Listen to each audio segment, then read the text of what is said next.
Weeks లో మనం పరిచయ భాగం చూసాము. మనకు ఆ యొక్క పరిచయ భాగం సరిపోతుందని నేను అనుకుంటున్నాను. ఈరోజు మార్కు సువార్త అధ్యాయంలోనికి మనం పోదాము. మొట్టమొదటిగా ఈ యొక్క మార్క్ ఎవరనే విషయాన్ని మనం చదివాం కదా పరిచయంలో. మరియ కుమారుడని మనం అపోస్తులుగా 12వ అధ్యాయంలో చదివాము. అదేవిధంగా బర్నబాకు సమీప జ్ఞాతి మీన్స్ నెఫ్యూ ఆఫ్ బర్నబాస్, అంటే అతను బాగా విశ్వాసం కలిగినట్టు కుటుంబాల్లో నుంచి వచ్చినట్టు ఒక దైవజనుడు అనే విషయం మనం గ్రహించగలిగి ఉన్నాము. ఆ తర్వాత అతను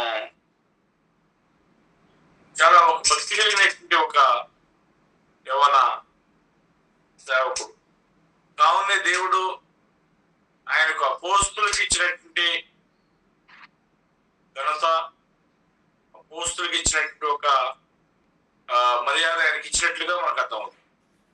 ఎలాగ అర్థమవుతుంది అంటే, మరి అపోస్తులే ప్రేరేపింపబడి రాయగలిగేటువంటి మరి గ్రంథాలని మరి ఏం చేత కూడా దేవుడు ప్రేరేపించి రాయించగలిగినట్లుగా మనం చూడగలం. అయితే మొట్టమొదటి 1వ వచనంలో ఆయన ఎవరి గురించి రాయాలని చెప్పి కోరుకున్నాడు అనే విషయాన్ని మనం గమనిస్తే, దేవుని కుమారుడైన క్రీస్తు స్వార్థ ప్రారంభము అని అంటున్నాడు 1వ వచనం.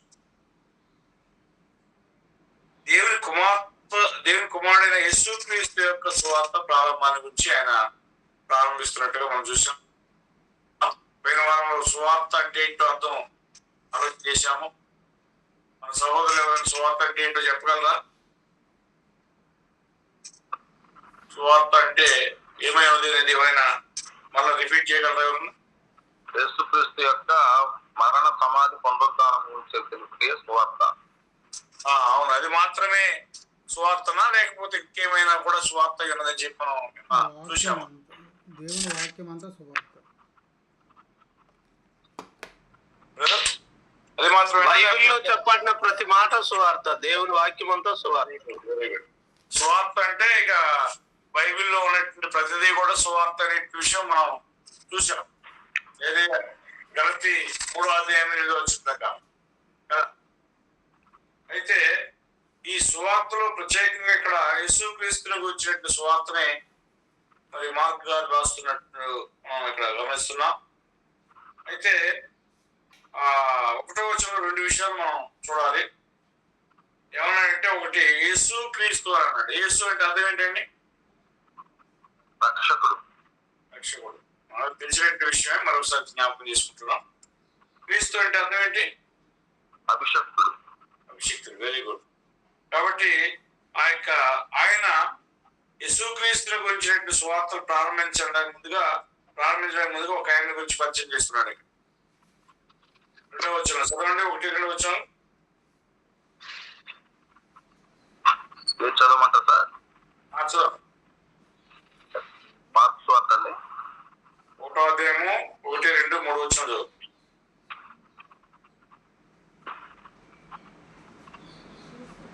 దేవుని కుమారుడైన యేసుక్రీస్తు సువార్త ప్రారంభము. ఇదిగో నా దూతను నీకు ముందుగా పంపుచున్నాను, అతడు నీ మార్గము సిద్ధపరచును. ప్రభు మార్గము సిద్ధపరచుడి ఆయన త్రోవలు సరళము చేయడని అరణ్యంలో కేక వేయించిన ఒకని శబ్దము అని ప్రవక్త అయిన యెషయా చేత వ్రాయబడినట్లు బాప్తిస్మిచ్చు యోహాను అరణ్యంలో ఉండి పాపక్షమాపణ నిమిత్తము మారు మనసు విషయమైన బాప్తిస్మము ప్రకటించుచూ వచ్చెను. అప్పుడు యేసుక్రీస్తు ఈ లోకానికి రావాల్సి ఉన్నది అనే విషయాన్ని మనం కూడా ఒప్పుకునేటువంటి ఒక సత్యమే. యేసుక్రీస్తు రావడానికి ముందుగా దేవుడు ఎవరిని పంపించాడండి? బాప్తిస్మిచ్చు యోహాను పంపించిన సందర్భాన్ని మనం చూస్తున్నాం. చూడండి, యెషయా గ్రంథం 40వ అధ్యాయంలో మనం చదివినట్లయితే 3వ వచనంలో చూడండి. యెషయా గ్రంథం 40వ అధ్యాయం 3వ వచనంలో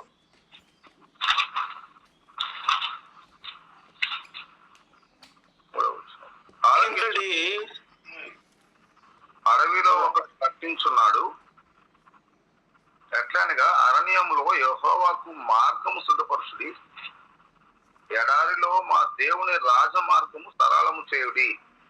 రైట్. అప్పుడు ఈ యొక్క ప్రవచన భాగము బాప్తిస్మం ఇచ్చే యోహాను గురించి చెప్పబడింది అనే విషయం మనం ఎలా గ్రహించగలము అంటే, అది మత్తయి గాని, మార్కు గాని, మరి యోహాను గాని సువార్తల్లో వారు వివరించడాన్నా మనకు అర్థమైంది. అంతేనా? ఇక్కడ యెషయాలో చెప్పబడే అదే ప్రవచనం ఇది బాప్తిస్మం ఇచ్చే యోహాను అనే విషయం పాత నిబంధనలోనే చదివితే మనకు అర్థమవుతుందా? అర్థం కాదు. కాబట్టి ఈయన ఎవరు అంటే బాప్తిస్మం ఇచ్చే యోహాను అనే విషయాన్ని మనం అర్థం చేసుకోగలం. చూడండి, ఈయన యేసుక్రీస్తు కంటే దాదాపుగా 6 నెలలు పెద్ద. ఈయన యొక్క జన్మ గురించి ఒక నిమిషం ఆలోచన చేద్దాం. ఈయన యొక్క తల్లిదండ్రులు ఎవరు? బాప్తిస్మం ఇచ్చే యోహాను యొక్క తల్లిదండ్రులు ఎవరు? ఐడియా ఉందా? ఎలిజబెత్. Very good. లూకా సువార్త 1వ అధ్యాయంలో వీరు మరి ఎలాంటి కుటుంబముగా వారు ఉన్నారనే విషయాన్ని మనకు అక్కడ లూకా గారు పరిచయం చేస్తున్నాడు. ఏమంటారంటే వీళ్ళ గురించి చెప్తూ ఆయన చెప్తున్నాడు 5వ వచనంలో, యోదయ దేశపు రాజైన హెరోదు దినములలో అబియా తరగతిలో ఉన్న జకరియా అని ఒక యాజకుడు నేను. ఈయన అతను ఒక సాధారణమైన యాజకుడు కాలేదు. ఈయన ఎవరంటే ప్రధాన యాజకుడు. అప్పుడు వీళ్ళు ఎవరి యొక్క కుటుంబం నుంచి ఇచ్చారంటే అబియా అనే ఒకరి యొక్క కుటుంబం నుంచి ఇచ్చారు. ఇతని యొక్క భార్య పేరు ఎలిజబెత్. వీరిద్దరూ కూడా ఎలాంటి వయసులో ఉన్నారు అనే విషయం మనం చూస్తే బహువృద్ధులై ఉన్నారు. అప్పటికి వీళ్ళకి సంతానం లేదు. మరి వీళ్ళు ఈ యొక్క జకరియా గారు మరి ప్రధాన యాజకుడు కాబట్టి సంవత్సరానికి ఒక్కసారి వీళ్ళు ఆయన ఎక్కడ పోవాలి? ప్రధాన యాజకుడు అతి పరిశుద్ధ స్థలంలోనికి పోవాలి. అతి పరిశుద్ధ స్థలంలో ఆయన పోయి ఆ యొక్క దోప వేస్తూ ఉండగా ఆయన హఠాత్తుగా వెనక నుంచి ఒక దూత కనపడ్డాడు. కనబడి జకరియా అని చెప్పినగానే జకరియా అంటేనే భయపడిపోతాం. భయపడిపోయినప్పుడు ఆ యొక్క జకరియాతో చెప్తున్నాడు, నీకు కుమారుడు కలగబోతున్నాడు అని చెప్పినప్పుడు, ఇది ఎలా సాధ్యము? నేను బహువృద్ధుడిని, నా యొక్క భార్య కూడా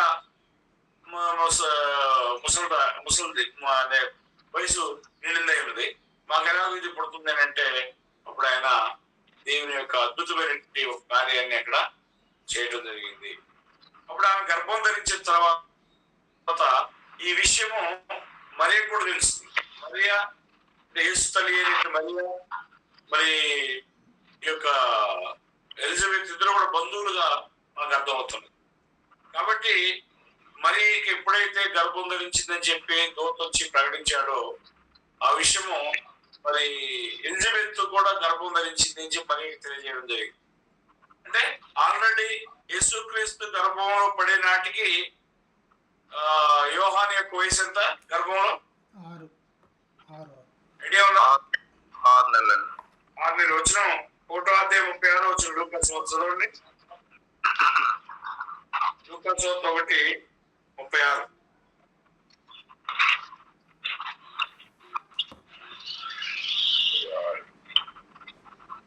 మరియు నీ బంధువురాలు ఎలిజబెత్ కూడా తన వృద్ధాప్యమందు ఒక కుమారుని గర్భం ధరించి ఉన్నది.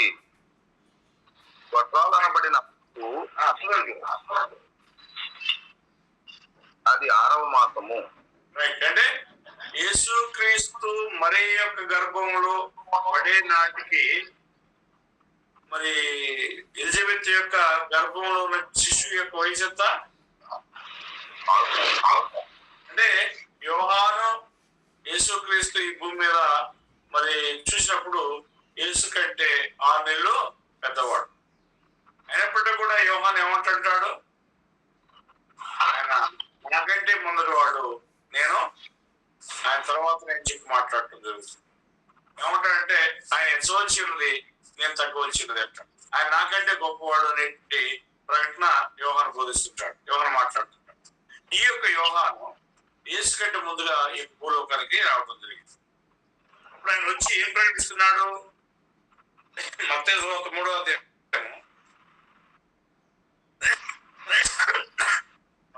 3వ అధ్యాయంలో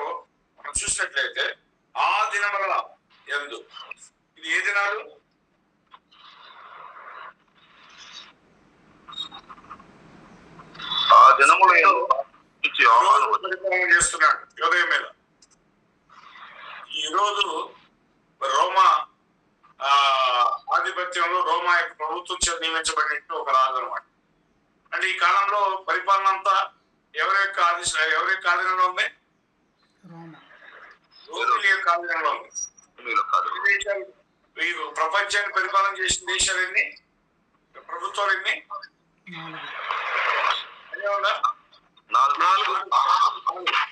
మొదట బాబులోను, తర్వాత తర్వాత రోమి. యేసుక్రీస్తు జన్మించే నాటికి పరిపాలన ఉంది అంటే రోమి.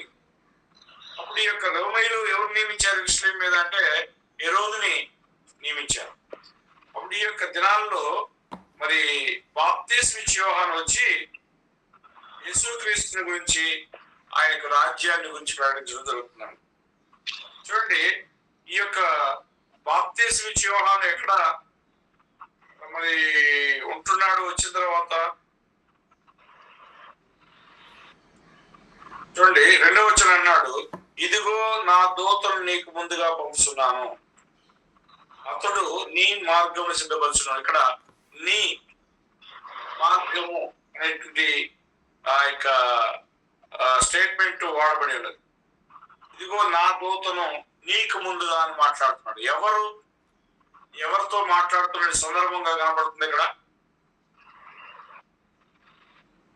బ్రదర్స్, ఎవరితో మాట్లాడుతున్నారు? 2వ వచనంలో మార్క్స్ వార్త 2:1 లేదా 1:2 నేను చెప్పేది.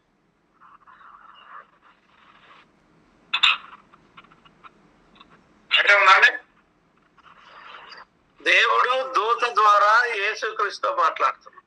Very good. దేవుడు యేసుక్రీస్తునే మాట్లాడుతున్నాడు. సందర్భం నీకు అని అంటున్నాడు కదా. నీకు అని అంటే యేసుక్రీస్తుతో మాట్లాడుతున్నట్టు సందర్భం మనం చూస్తున్నాం. అంటే రోజు ద్వారా మాట్లాడినా లేదా వారితో నేరుగా మాట్లాడుకున్న సందర్భం అయితే యేసుక్రీస్తుతో మాట్లాడుతున్న సందర్భం, అవునా? అప్పుడు నీకు ముందుగా నేను నా దూతను పంపుతున్నాను. ఈ దూత ఎవరు? మలాకి 1కి పోదాం. సరే, మలాకి 3వ అధ్యాయం చూద్దాం.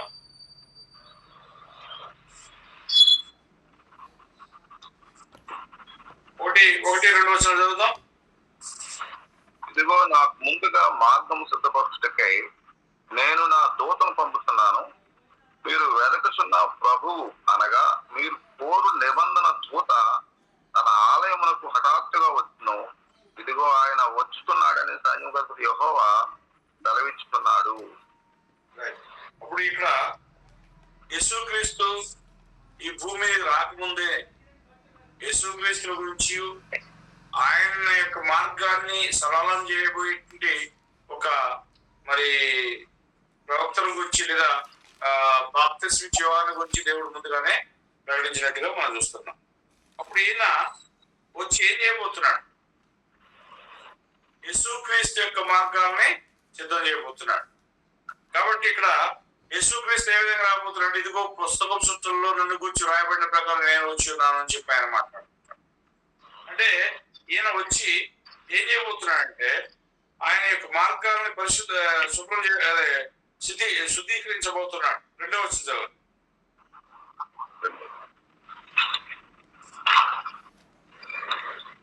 మలాకి 3:2. అయితే ఆయన వచ్చి దినమును ఎవరు సహింపగలరు? ఆయన అగుపడగా ఎవరు ఓర్వగలరు? ఆయన కంసాలి అగ్ని వంటివాడు, చాకలి వాని సబ్బు వంటివాడు. 3 కూడా వెండిని శోధించి నిర్మలము వాడైనట్లు కూర్చునియుండును. లేవీయులు నీతిని అనుసరించి యెహోవాకు నైవేద్యములు చేయనట్లు వెండి బంగారములను నిర్మలము చేయు రీతిని ఆయన వారిని నిర్మలం చేయును. ఇక్కడ ఇద్దరి గురించి మాట్లాడబడింది.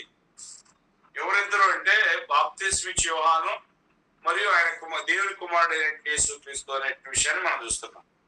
అప్పుడు ఈ విషయాన్ని మార్క్ గారు అక్కడ ప్రస్తావిస్తున్నట్లుగా మనం 1వ అధ్యాయంలో గమనించవచ్చు అన్నమాట.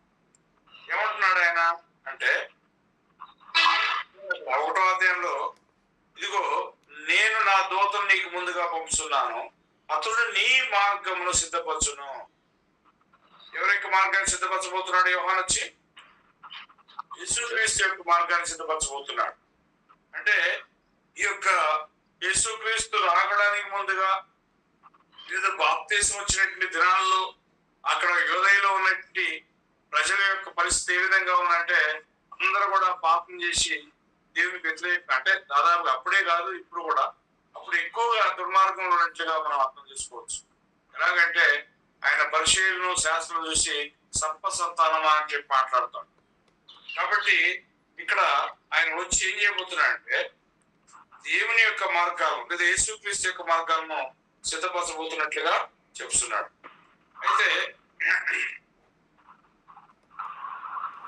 చూడండి, ఇక్కడ ఈ యొక్క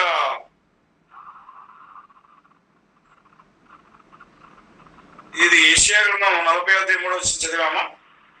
ఆలోచించుడి, అడవిలో ఒకడు ప్రకటిస్తున్నాడు, అరణ్యంలో యెహోవా మార్గం సిద్ధపరచుడి, ఎడారిలో మా దేవుని రాజమార్గం సరళం చేయడానికి ప్రవచనాన్ని ఉద్దేశించుకొని మరి ఇక్కడ బాప్తిస్మ ఇచ్చే యోహాను యొక్క ప్రస్తావన నేర్చుకొచ్చినట్టుగా మనం చూస్తున్నాం. అప్పుడు ఈ యొక్క అడవిలో ప్రకటించినట్టు ఆయన ఎవరు? ఆయన వచ్చి చేసింది ఏంటి? ఆయన యొక్క భోజనం ఏంటి? ఆయన యొక్క వస్త్రధారణ ఏంటి? ఆయన యొక్క ప్రకటన ఏంటి అనే విషయాలు మనం అర్థం చేసుకోవాలంటే కనుక మత్తయిలో కొంత ఎక్కువగా సమాచారం ఇచ్చినట్టుగా మనం చూడవచ్చు. మత్తయి సువార్త 3వ అధ్యాయానికి ఈ సందర్భంలో పోదామంటే, మత్తయి సువార్త 3వ అధ్యాయము 1 నుంచి 10 వరకు మనం చూడొచ్చు ఆయన బోధలు. మొత్తం 3వ అధ్యాయం అంతా ఆయన వాస్తవంగా ప్రకటించాడు. ఆయన యొక్క బోధ అది చూద్దాం. 1 నుంచి 3 వచ్చాడు. ఆ దినములందు బాప్తిస్మిచ్చి యోహాను వచ్చి, పరలోక రాజ్యము సమీపించి ఉన్నది, మారు మనసు పొందుడని యోదయ అరణ్యంలో ప్రకటించుండెను. ప్రభు మార్గం సిద్ధపరచుడి, ఆయన త్రోవలు సరళం చేయడని అరణ్యంలో కేకవేయని ఒకని శబ్దము అని ప్రవక్త అయిన యెషయా ద్వారా చెప్పబడిన వాడు ఇతడే. అప్పుడు ఇక్కడ బాప్తిస్మ ఇచ్చే యోహాను గురించి ఈ యొక్క సందర్భము అనేటువంటి విషయము ఆయన ఎలా డిక్లేర్ చేస్తున్నాడంటే, ప్రవక్త అయిన యెషయా ద్వారా చెప్పబడిన ప్రవచనము ఈయన ఇక్కడ కోట్ చేస్తున్నట్టుగా మనం చూస్తున్నాం. అప్పుడు ఈయన చేసిన ఈయన యొక్క వాతావరణం ఏ విధమైన వాతావరణంలో జీవించాడు, ఎక్కడ జీవించాడు అని అంటే 4వ వచనం 5వ వచనంలో మనం చూడొచ్చు. యోహాను చదవండి. ఒంటె రోమముల వస్త్రమును మొల చుట్టూ తోలు దట్టి ధరించుకున్నవాడు, మిడతలను అడవి తేనియు అతని ఆహారము. ఇక్కడ ఈ బాప్తిస్మ ఇచ్చే యోహానేమో సాధారణమైన ఆహారాన్ని తినలేకపోయాడు.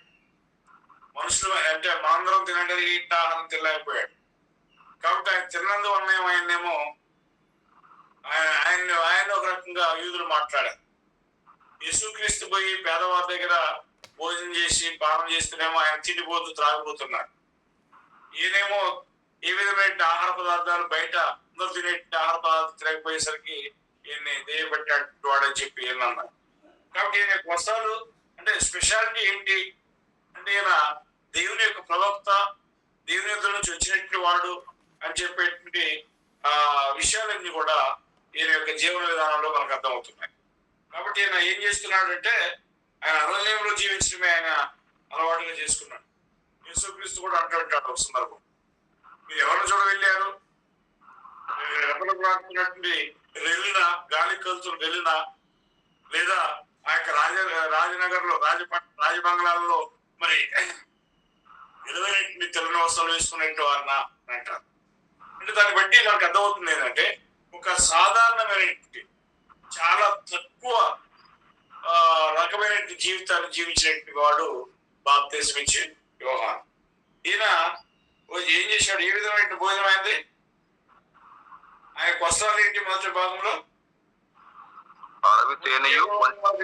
వస్త్రాలు, తర్వాత ఆయన యొక్క ధరించుకున్న దట్టి అంటే తోలు, ఆ యొక్క దట్టి తోలుతో చేయబడినటువంటి దట్టి బెల్ట్ గా ఉన్నది.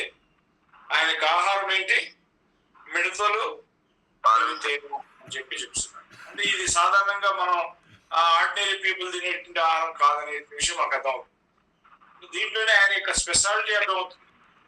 దేవుని కోసం ప్రతిష్ఠించబడినట్టు వాడై దేవుని యొక్క మరి పనిచేసేటువంటి వ్యక్తిగా ఈయన్ని దేవుడు మనకు చూపిస్తున్నాడు. యేసుక్రీస్తు కూడా ఒకసారి మాట్లాడుతుంటాడు, స్త్రీలు కనిన వారిలో, అది మత్తయి సువార్త 14వ అధ్యాయం, స్త్రీలు కనిన వారిలో యోహాను కంటే గొప్పవాడు ఎవరు లేదంటాడు. కానీ ఒక అర్థంతో ఎవరైతే పరలోక రాజ్యంలో అల్పులుగా ఉంటారో వారు ఈయనకంటే గొప్పవారు అనే భావన చూపిస్తున్నాడు. అంటే అదే అర్థంతో, అంటే పరలోక రాజ్యము అనేటువంటిది బాప్తిస్మం ఇచ్చే యోహాను కాలంలో రాలే.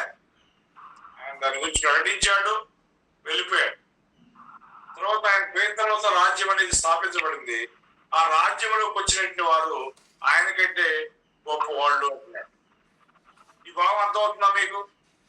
ఆయన కంటే గొప్ప వాళ్ళు అంటే ఆయన కంటే మరి గొప్ప వాక్యాలు మనం బోధించామనే అర్థంతో, ఆయన కంటే గొప్ప నీతి కలిగినట్టు వారమై ఉన్నామనే అర్థంతో అంటే కాదండి.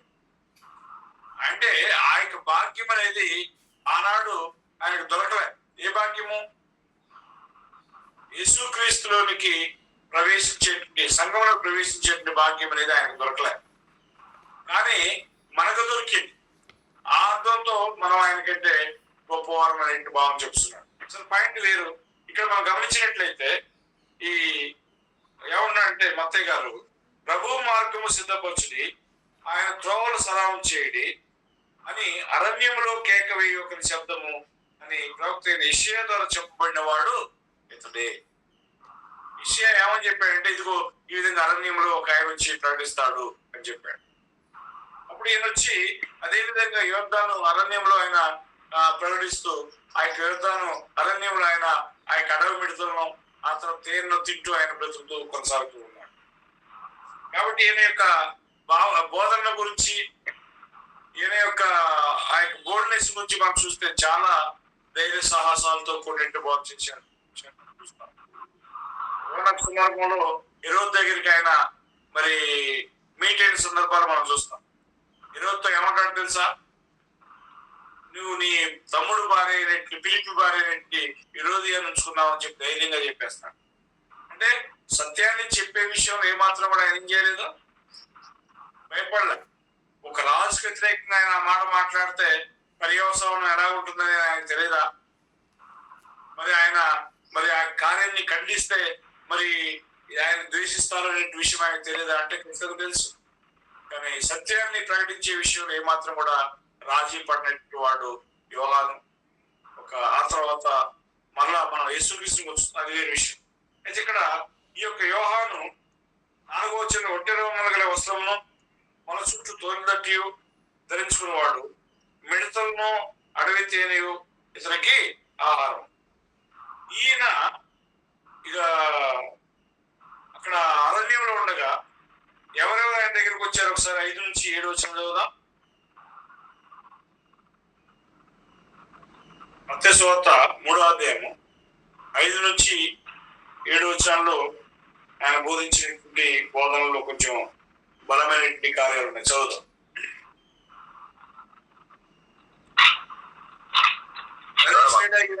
జాషువా, ఆ సమయమున యెరూషలేము వారును సార్ నరేష్ ఊరెళ్ళాడు సార్. ఓకే రైట్ రైట్ బాబు సార్. ఆ సమయమున యెరూషలేము వారును యోదయ వారందరును యోర్దాను నదీ ప్రాంతముల వారందరును అతని యొద్దకు వచ్చి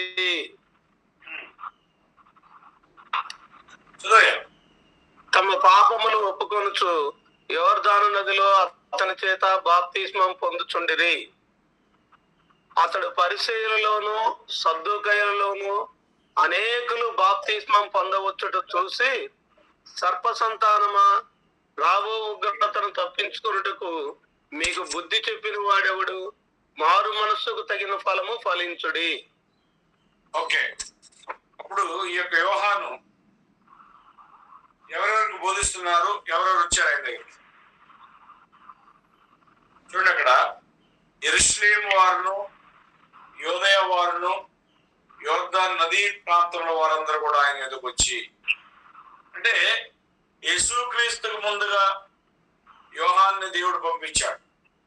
యోహానికి జనులందరూ కూడా దేవుని వైపు తిప్పడానికి ఆయనకి ఆ యొక్క అధికారం ఇవ్వడం జరిగింది.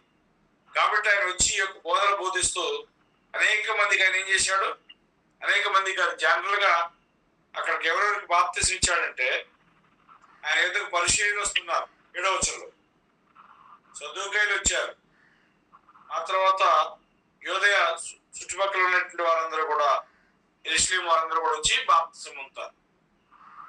పొందినప్పుడు ఆయన ఆ బాప్తిసం ముందుగా ఆయన ప్రకటించింది, సర్ప సంతానమా, రాబో ఉగ్రత నుంచి తప్పించుకునేటప్పుడు మీకు బుద్ధి చెప్పిన వాడెవడు, మారు మనసు తగిన ఫలాలు ఫలించింది అని చెప్పి మరి అక్కడ ఉన్నటువంటి సందర్భం ఆయన ప్రకటించిన సందర్భం మనం చూస్తున్నాం. అంటే ఈ విధంగా మరి యేసుక్రీస్తు వైపు జనాన్ని తిప్పడం కోసమే ఈ బాప్తిసం ఇచ్చి యోహాన్ని పంపడం జరిగిందనే విషయాన్ని మనం చూస్తున్నాం. గమనించండి, ఈ యొక్క యోహాను యొక్క బాప్తిసము ఎంతమందికి ఇచ్చాడండి ఇక్కడ? అనేక మందికి. అంటే దాదాపుగా ఎంతమందికి అనే విషయాన్ని మనం చూసినప్పుడు 5వ వచనంలో స్పష్టంగా చెప్తున్నది. ఆ సమయంలో యెరూషలేము వారును, యోదయ వారందరూ, యోర్దాను నదీ ప్రాంతంలో వారందరూ అంటున్నాడు. దాదాపుగా ఆల్మోస్ట్ అందరికి ఇచ్చినట్టుగా మనకు అర్థమవుతుంది. అంటే ఈ యొక్క బాప్తిసము ఎంతవరకు వ్యాలీలో ఉన్నదండి? యేసుక్రీస్తు వచ్చేవారు అంతే. యేసుక్రీస్తు వచ్చేంత వరకు, యేసుక్రీస్తు యొక్క బాప్తిసం అనేది అమల్లో వచ్చేంత వరకు ఎవరి యొక్క బాప్తిసం అమల్లో ఉంది? యోహాను యొక్క బాప్తిసం. అప్పుడు యేసుక్రీస్తు కూడా ఎవరి యొక్క బాప్తిసాన్ని పొందాల్సిన అవసరం ఉన్నది? యోహాను యొక్క బాప్తిసం. అందుకని యోహాను ఏమంటాడు తెలుసా? యేసుక్రీస్తు వచ్చి బాప్తిసం పొందుటకు వచ్చినప్పుడు, అయ్యో నువ్వు నా చేత, అంటే నీ చేత నేను బాప్తిసం పొందవలసినటువంటి వాడిని ఉండగా నీవు నా దగ్గరకు వచ్చున్నావా అని చెప్పి నివారిస్తాడు. అప్పుడు యేసుక్రీస్తు ఏమంటాడు? ఇప్పటికీ కానిమ్ము నీతి యావత్తు ఎలాగో జరగవలసింది అని చెప్పి మాట్లాడుతున్న సందర్భం మనం చూస్తున్నాం. అంటే ఇక్కడ ప్రజల్లో ఉన్నటువంటి ఆ యొక్క దుర్నీతిని, ప్రజల్లో ఉన్న పాపాన్ని ఏం చేయడానికి వచ్చాడు అంటే తీసివేయడానికి వచ్చినట్టుగా మనం చూస్తున్నాం. అందుకనే యోహాను యొక్క బాప్తిసం ఏమేమి జరుగుతున్నాయి? మీరు అపోస్తలుల కార్యం 19వ అధ్యాయంలో ఒకసారి పౌలు ఈ యొక్క యోహాను బాప్తిసం పొందినటువంటి వారిని చూస్తాడు. ఎఫెసు సంఘం చూసినప్పుడు ఏమంటాడంటే, మీరు బాప్తిసం పొందినప్పుడు పరిశుద్ధాత్మ పొందారా అని అడుగుతారు. గుర్తుందా? అడిగినప్పుడు వాళ్ళు ఏమంటారంటే, అసలు పరిశుద్ధాత్మ అంటే ఎవరో మాకు తెలియదు కదా, మేము ఎప్పుడు వినలేదు కదా, మాకెవరు చెప్పలేదు కదా అంటారు. అప్పుడు పౌలు డౌట్ వచ్చింది, మీరు ఎవరి యొక్క బాప్తిసం పొందారు అని చెప్పి అడుగుతాడు. అడిగినప్పుడు వారు ఏమంటారు? మేము యోహాను యొక్క బాప్తిసమే అంటారు. యోహాను యొక్క బాప్తిసం ఎందుకోసం అని పౌలు చెప్తున్నాడు. ఒకసారి అక్కడ పోదాం. అపోస్తలుల 19వ అధ్యాయము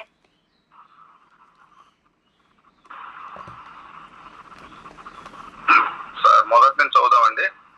చదవండి.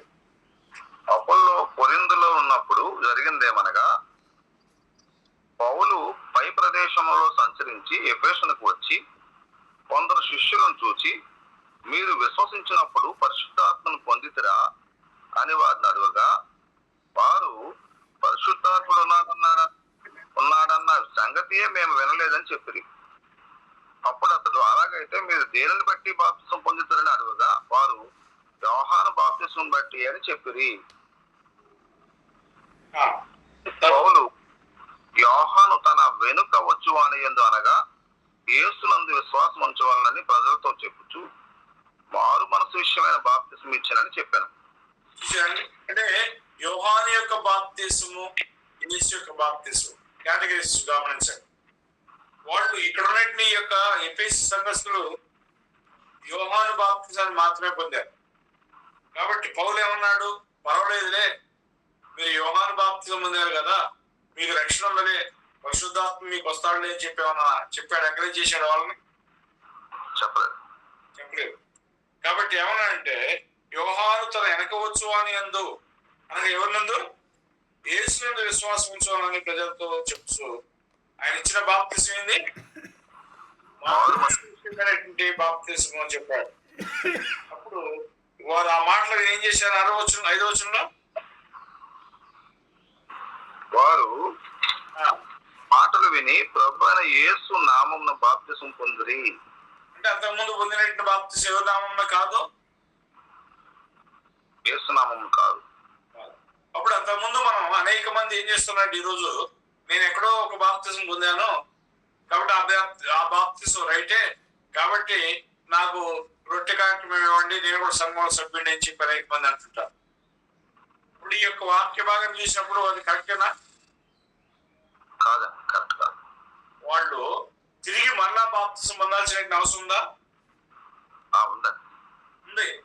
ఇప్పుడు యేసుక్రీస్తు కొంతమంది ఏమంటారంటే ఒకటే బాప్తిసము, తిరిగి మరలా బాప్తిసం పొందాల్సిన అవసరం లేదని చెప్పి కొంతమంది బోధిస్తుంటారు, మాట్లాడుతుంటారు.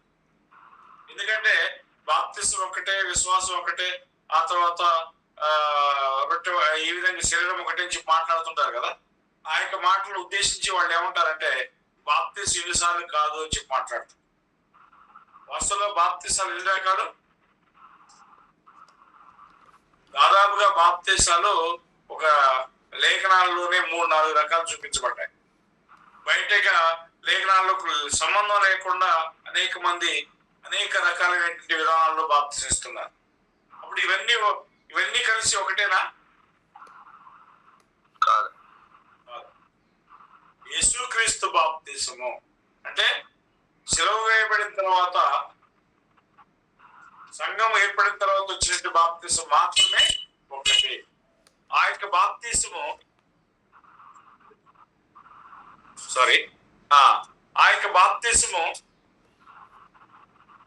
ఆ బాప్తిసం పొందకపోతే ఒక వ్యక్తి రాజ్యంలో ప్రవేశిస్తాడా?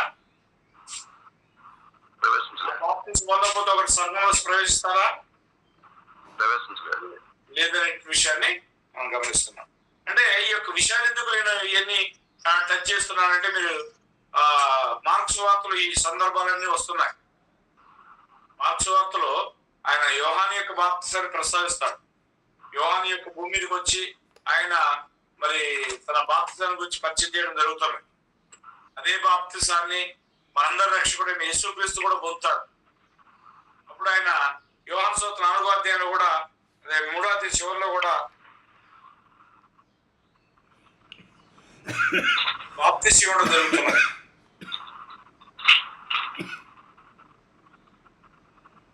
కుమారుని యందు 1వ వచనం చూడండి, 4వ అధ్యాయం 1వ వచనం. యోహాను కంటే యేసు ఎక్కువ మందిని శిష్యులుగా చేసుకుని వారికి బాప్తిసం ఇచ్చిన సంగతి పరిసయ్యులు వినిరని ప్రభువుకు తెలిసినప్పుడు ఆయన యూదయ యేసుక్రీస్తు కూడా ఇక్కడ బాప్తిసం ఇచ్చాడు అనే విషయం మనం చూస్తున్నాం. ఎవరి యొక్క బాప్తిసాన్ని యేసుక్రీస్తు ఇచ్చాడండి?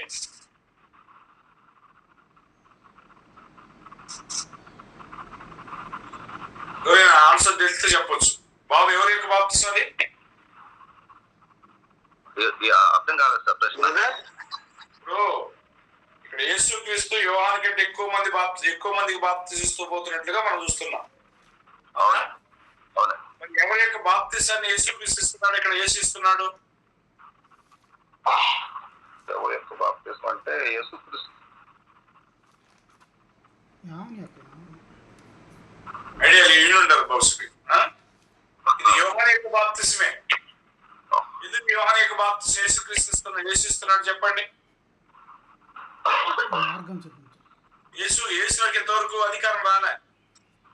యేసుకి సర్వాధికారం ఎప్పుడు వచ్చింది? మరణించి తిరిగి లేచిన తర్వాత. ఇదిగో నాకు పరలోకంలో సర్వాధికారం ఇవ్వబడిందని ఎప్పుడు చెప్పాడు? అప్పుడు పునరుత్థానం అయిన తర్వాత ఒక 50వ దినాన సంఘం ఏర్పడింది. అంటే 40 దినాలు ఆయన తన శిష్యులకి కనబడుతుంటాడు. తను సజీవుడిగా కనబరుచుకొని మళ్ళా 10 రోజుల తర్వాత మొత్తం అంటే 40 దినాల తర్వాత ఆయన పరలోకానికి వెళ్ళడం జరుగుతుంది. అపోస్తల కార్యము 1వ అధ్యాయం 11వ వచనం. వెళ్ళిన తర్వాత 50వ దినాన సంఘం ఏర్పడుతుంది. సంఘం ఏర్పడినట్టు ఆ దినాన్ని ఏం జరుగుతుందంటే యేసుక్రీస్తు యొక్క సత్వం అనేది అమల్లోకి వస్తుంది. ఆ రోజు నుండి బాప్తిస్మం అనేది యేసుక్రీస్తు యొక్క అధికారంలో జరుగుతుంది. అవునా? మీరేనా జాషువా? బాప్తిజం క్లియరేనా? మీ యొక్క బాప్తిజం అనేటువంటిది యేసుక్రీస్తు చెప్పిన బాప్తిజం యోహాన్దా యేసుక్రీస్తా? యోహాన్ది. యేసుక్రీస్తు ఎప్పటి నుంచి వచ్చింది అంటే పెంతెకోస్తు దినం మొదలుకొని యేసుక్రీస్తు యొక్క బాప్తిజం వచ్చింది అనే విషయం మనం అర్థం చేసుకుంటున్నాం. ఆ రోజు 3,000 మంది బాప్తిజం పొందారు కదా. మార్మన్స్ పొంది అక్కడ పేతురు యొక్క వాక్యం ద్వారా మార్మన్స్ పొంది సంఘంలోకి వచ్చినట్టు వారు 3,000 మంది. మొట్టమొదటి బాప్తిజం పొందింది అక్కడే. ఎవరి యొక్క బాప్తిజం? అది యేసుక్రీస్తు యొక్క బాప్తిజం. గతంలో జరిగినట్టు బాప్తిజాలను ఎవరి యొక్క ఖాతాలోకి పోయాయి? యోహాను యొక్క ఖాతాలోకి పోయాయి విషయాన్ని మనం చూస్తున్నాం. మీరు చూసినట్లయితే 22వ వచనంలో 3:22వ వచనంలో తర్వాత యేసు తన శిష్యులతో కూడా యూదయ దేశంలోకి వచ్చి అక్కడ వారితో కాలం గడుపుచు బాప్తిస్మం ఇచ్చి ఉండెను. సలీము దగ్గర ఉన్న ఐనోను అనే స్థలమున నీళ్లు విస్తారంగా ఉండేది కనుక యోహాను కూడా అక్కడ బాప్తిస్మం ఇచ్చి ఉండెను. జనులు వచ్చి బాప్తిస్మం పొందిరి. ఇక్కడ యేసుక్రీస్తు అక్కడ ఉన్నా కానీ ఎవరు యొక్క నామములో బాప్తిస్మం పొందుతున్నారు? వాళ్ళు యోహాను. నామం అంటే అర్థమవుతుంది కదా, అథారిటీ. ఎవరికి దేవుడు అధికారం ఇచ్చాడు? యేసుక్రీస్తు ముందుగా యోహానుకి ఇచ్చాడు. కాబట్టి ఈ యొక్క యోహాను బాప్తిజాన్ని పొందినట్టేనా అంటే 4వ అధ్యాయంలో చెప్పేసరికి మరి యోహాను కంటే ఎక్కువ మందికి బాప్తిజం ఇస్తున్నట్టుగా మనం చూస్తున్నాం యేసుక్రీస్తు. అప్పుడు ఈయన కూడా ఎవరి యొక్క బాప్తిజం ఇవ్వడం జరిగింది అంటే యోహాను యొక్క బాప్తిజమే ఇవ్వడం జరిగింది. సమయం అయిపోయినప్పుడు చెప్పాలి జాషువా, ఎందుకంటే మనం సబ్జెక్ట్ ఎప్పుడు అనేది మనకు అర్థం కావట్లేదు. 5 minutes ఓకే. అయితే సందర్భంలో మరి మళ్ళా మార్కు పోదాం.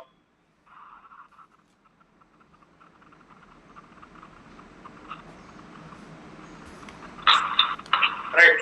మార్కు సువార్తలో 4వ వచనంలో మనం చూసినప్పుడు 1:4లో చూసినప్పుడు బాప్తిస్మం ఇచ్చే యోహాను అరణ్యంలో ఉండి బాప్తిస్మం ఇస్తున్నాడు అని చెప్పి మనం చూస్తున్నాం.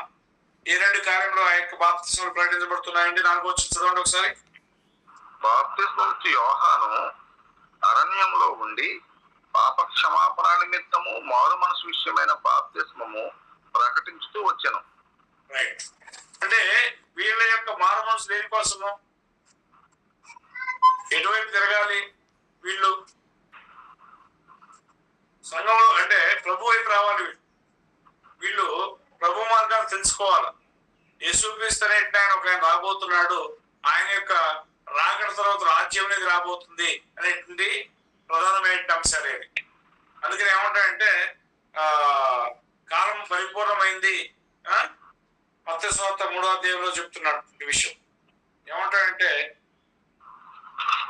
1వ వచనం చూడండి. బాప్తిస్మం ఇచ్చే యోహాను ఏమంటాడు? మత్తయి సువార్త 3వ అధ్యాయం 2వ వచనంలో పరలోక రాజ్యము సమీపించి ఉన్నది, మారు మనసు పొందుని యోదయ అరణ్యంలో ప్రకటిస్తున్నాను. దీని యొక్క మెయిన్ బోధ ఏంటి, లేదా మెయిన్ సబ్జెక్ట్ ఏంటి?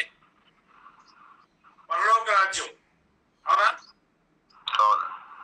ఆ పరలోక రాజ్యం అంటే ఈ లోకంలో అంటే దాదాపుగా క్రీస్తు సంఘం కానిటింటి అందరికి కూడా అవగాహన లేదు.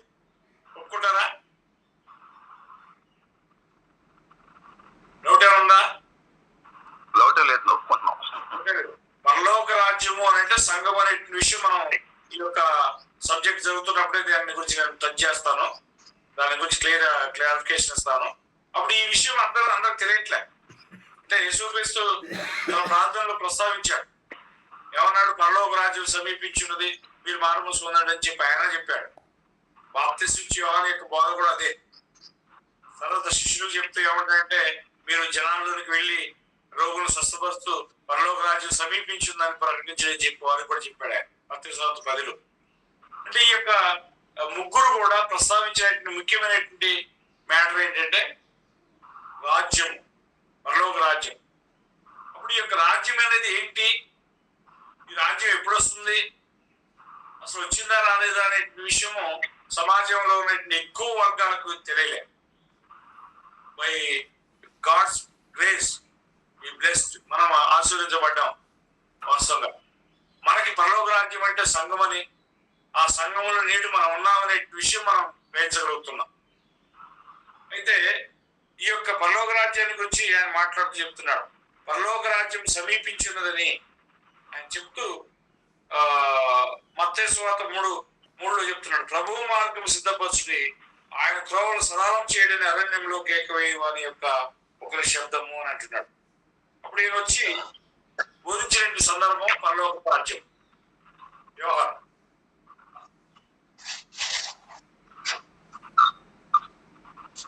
మార్క్స్ వార్త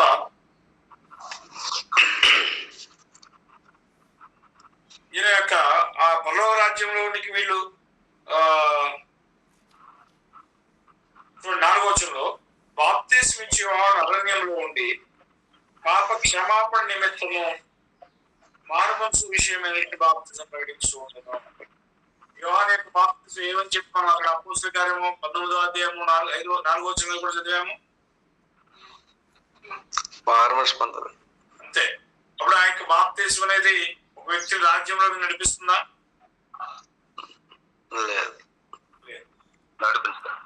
నడిపించదు. ఇప్పుడు ఆ యొక్క అందుకనే ఆయన మాట్లాడినప్పుడు మీ దేని బట్టి బాప్తిజం పొందారని చెప్పి అక్కడ ఎఫెసీ సంఘంతో మాట్లాడినప్పుడు మేము యోహాను యొక్క బాప్తిజం పొందామంటారు. అప్పుడు ఆయన దాని గురించి వివరించినప్పుడు వెంటనే వారు యేసునామములో తిరిగి మళ్ళా నుంచి ప్రార్థన చేయడం వల్ల వారికి మరి భాషలు మాట్లాడటం ప్రకటించడం జరిగింది అనే విషయం అక్కడ చూస్తాం. కనుక ఇక్కడ ఈ యోహాను యొక్క బాప్తిజాన్ని మారుమనసు విషయమైన బాప్తిజం అని చెప్పి మనం చూస్తున్నాం. వీళ్ళు ఎంతమంది పొందారు? మత్తయి సువార్తలో మనం చదివాం కదా, ఎవరెవరు బాప్తిజం పొందారండి? అనేక మంది. ఒకసారి చూడండి, అది అనేక మందా లేకపోతే అందరూ అన్నా చూడండి. అన్ని ప్రాంతాలు 3వ అధ్యాయం 7వ వచనం చదవండి. 5వ వచనం.